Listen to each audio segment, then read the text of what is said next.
Hello friends, स्वागत आहे आपल्या युट्यूब चॅनल आर डी फार्मामध्ये. आणि मित्रांनो, या व्हिडिओमध्ये आपण डिस्कस करणार आहे जे नवीन फार्मासिस्ट वॅकन्सीचं नोटिफिकेशन आलेलं आहे. मित्रांनो, तुम्हाला माहिती आहे आर डी फार्मा युट्यूब चॅनलवर ज्या काही फार्मसीच्या वॅकन्सीज येतात किंवा महत्त्वाचे नोटिफिकेशन येतात तर त्यांची सर्वांची इन्फॉर्मेशन सर्वात आधी प्रोव्हाइड केली जाते. त्याचबरोबर मित्रांनो, महाराष्ट्रामध्ये जी DHSC अपकमिंग खूप चांगली वॅकन्सी येणार आहे, तर या वॅकन्सीसाठी आपली आर डी फार्माची स्पेशल बॅच पण स्टार्ट झालेली आहे. तर या बॅच मध्ये तुम्हाला एनरोल करायचं असेल तर हा जो व्हॉट्सअपचा नंबर आहे यावरती व्हॉट्सअप मेसेज करू शकता. आणि सोबतच मित्रांनो, फार्माकोव्हिजिलन्स पीव्हीची पण आपली नवीन बॅच 1 जुलै पासून स्टार्ट होणार आहे. त्याच्यामध्ये लिमिटेड सीट आहे. त्याच्यामध्ये तुम्हाला एनरोल करायचं असेल तर हा जो आर डी फार्माचा ऑफिशियल नंबर आहे जो की डिस्क्रिप्शन मध्ये पण दिलेला आहे त्यावरती व्हॉट्सअप मेसेज करू शकता. तर मित्रांनो, आता आपण व्हिडिओच्या मेन मुद्द्याकडे वळू. तर ही वॅकन्सी कुठून आलेली आहे इथे तुम्ही बघू शकता. मित्रांनो, सेंट्रल गव्हर्नमेंटची वॅकन्सी आहे. सेंट्रल इंडस्ट्रियल सेक्युरिटरी फोर्स म्हणजे मित्रांनो CISF. तर याच्यामध्ये फार्मसीचे वॅकन्सी आलेले आहेत. तर इथे पहिल्यांदा आपण सगळ्यात इम्पॉर्टंट गोष्ट म्हणजे याच्यासाठी जे ऍप्लिकेशन आहे मित्रांनो, तर ते स्टार्ट होणार 8 जून 2026 ला. मित्रांनो, ह्याचं ऍप्लिकेशन तुम्ही याच्यासाठी करू शकता. आणि मित्रांनो, सगळ्यात महत्वाचं जे लास्ट डेट ऑफ ऍप्लिकेशन असणार आहे ते म्हणजे 7 जुलै 2026. तर 7 जुलै 2026 पर्यंत तुम्ही या वॅकन्सीसाठी ऍप्लिकेशन करू शकता. तर मित्रांनो, या नोटिफिकेशन मध्ये टोटल नंबर ऑफ फार्मसिस्टच्या जर आपण वॅकन्सी बघितल्या तर इथे तुम्ही बघू शकता नेम ऑफ द पोस्ट दिलेलं आहे. आणि इथे बघू शकता ASI फार्मासिस्ट. तर मित्रांनो, आपल्या फार्मासिस्टच्या टोटल पोस्ट जर आपण इथे बघितल्या तर मित्रांनो, या वॅकन्सी नोटिफिकेशन मध्ये टोटल 18 फार्मासिस्टच्या पोस्ट आहेत. आणि त्याचं जे डिवायडेशन बघितलं आपण तर जनरल साठी 10 वॅकन्सीज आहेत, EWS साठी 1 आहे, OBC साठी 4 वॅकन्सी आहे, SC साठी 2, ST साठी 1, अशा टोटल जर आपण बघितल्या तर 18 फार्मसिस्टच्या वॅकन्सीज असणार आहेत. तर मित्रांनो, आता हे 18 वॅकन्सीज आहेत. त्याच्यासाठी जर तुम्हाला अप्लाय करायचं असेल तर इलिजिबिलिटी क्रायटेरिया काय असेल ते पण बघणं खूप गरजेचं आहे. तर इथे तुम्ही बघू शकता मिनिमम एज्युकेशन क्वालिफिकेशन आणि इथे पोस्ट नेम बघू शकता pharmacist. The candidate should have passed 10+2 from recognised university plus diploma or degree in pharmacy granted by institute recognized by central and state government shall be registered as registered pharmacist under Act 1948. तर मित्रांनो, इतर simple way मध्ये जर education qualification जर सांगायचं असेल तर मित्रांनो, तुमचं जर D फार्म झालेला असेल सोबतच तुमचं B फार्म झालेला असेल, मित्रांनो डिग्री किंवा डिप्लोमा तुमचं झालेला असेल चालेल, तुम्ही डायरेक्टली इलिजिबल आहात.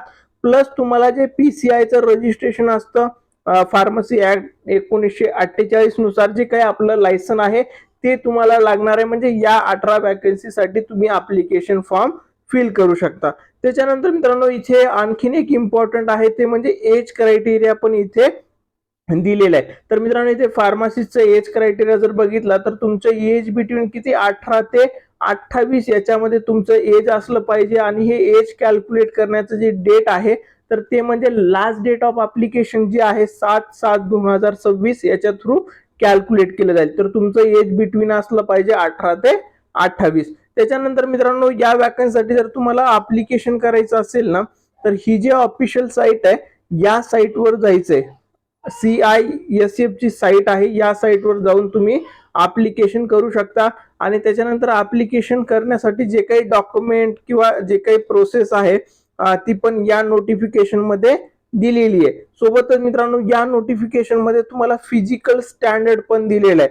इथे जर बघितला तुम्ही तर फॉर जनरल EWS SC सर्वांसाठी जे मेल कॅन्डिडेट आहेत त्यांच्यासाठी हाईट जर बघितली तर 170 सेंटीमीटर हाईट पाहिजे. त्याच्यानंतर इथे चेस्ट बघितली तर 80 ते 85 सेंटीमीटर चेस्ट पाहिजे. त्याचबरोबर फिमेल कॅन्डिडेट जर असाल तर याच्यामध्ये जी हाईट आहे तर ते 157 पाहिजे आणि चेस्ट इथे नॉट अप्लिकेबल आहे. तर हा फिजिकल स्टँडर्ड पण याच्यामध्ये असेल. आणि सोबतच मित्रांनो, मेडिकल स्टँडर्ड, इथे मेडिकल स्टँडर्ड रिलेटेड ज्या काही गोष्टी दिलेल्या आहेत ते एकदा तुम्ही व्यवस्थित रीड करा. त्याचबरोबर या नोटिफिकेशन मध्ये ना तुम्हाला ऍप्लिकेशन फॉर्म भरताना जे काही डॉक्युमेंट लागणारे आहेत ते पण दिलेले आहे. त्याच्यानंतर ऍप्लिकेशन फीस जर बघितली तर मित्रांनो, या ऍप्लिकेशन साठी तुम्हाला 100 रुपये फीस लागणार आहे. त्याच्यानंतर मित्रांनो ऍडमिशन एक्झामिनेशनची सगळी इन्फॉर्मेशन दिली आहे. त्याच्यामध्ये तुमचं स्टार्टिंगला जे रिटन टेस्ट होणार आहे, जे काही बेसिक ऍप्टिट्यूड टेस्ट होईल, इथे जर बघितलं तर बेसिक ऍप्टिट्यूड टेस्ट होणार, त्याच्यानंतर मेडिकल एक्झामिनेशन होणार. आणि जर तुम्ही सिलेक्ट झालात तर मित्रांनो ही सेंट्रल गव्हर्नमेंटची आहे, तर ऑल इंडिया तुमची पोस्टिंग असणार आहे. म्हणजे याच्यामध्ये महाराष्ट्रामध्ये पण वॅकन्सी असू शकतात. तर इथे जे आहे ना मित्रांनो, ही जी वॅकन्सी आहे याच्यामध्ये जर आपण इन शॉर्ट बघितलं तर हे सेंट्रल गव्हर्नमेंटची वॅकन्सी आहे. याच्यामध्ये टोटल 18 पोस्ट आहेत. त्याच्यामध्ये डिग्री डिप्लोमा दोन्ही स्टुडंट इलिजिबल आहेत. फक्त तुम्हाला रजिस्ट्रेशन लागेल. एज क्रायटेरिया 18 ते 28 पर्यंत लागेल. या बिटवीन एज असेल तर तुम्ही इलिजिबल आहात. सोबतच 100 रुपये ऍप्लिकेशन फीस लागेल आणि लास्ट डेट ऑफ ऍप्लिकेशन असणार आहे 7/7/2026. तर मित्रांनो या वॅकन्सीसाठी अप्लाय करा. आणि मित्रांनो हा व्हिडिओ तुम्हाला आवडलाय, व्हिडिओला लाईक करा, तुमच्या सर्व फ्रेंड सोबत हा व्हिडिओ नक्की शेअर करा आणि सोबतच ID फार्मा युट्यूब चॅनलला सबस्क्राईब करा. आणि ही जे PDF आहे आपल्या टेलिग्राम चॅनलवरती भेटणार आहे. टेलिग्राम चॅनलची लिंक डिस्क्रिप्शन मध्ये आहे, त्या थ्रू जॉईन करा. आणि तुम्हाला मित्रांनो DHS वॅकन्सीसाठी प्रिपरेशन करायचं असेल तरी पण आपल्या ID फार्माच्या ऑफिशियल नंबरवरती कॉन्टॅक्ट करा. सोबतच फार्मा कोविजिलन्स जो प्रायव्हेट सेक्टर खूप चांगला आहे त्याच्यामध्ये जॉब करायचा असेल तरी पण मित्रांनो आपला जो ID फार्माचा ऑफिशियल नंबर आहे यावरती कॉन्टॅक्ट करू शकता. Thank you all.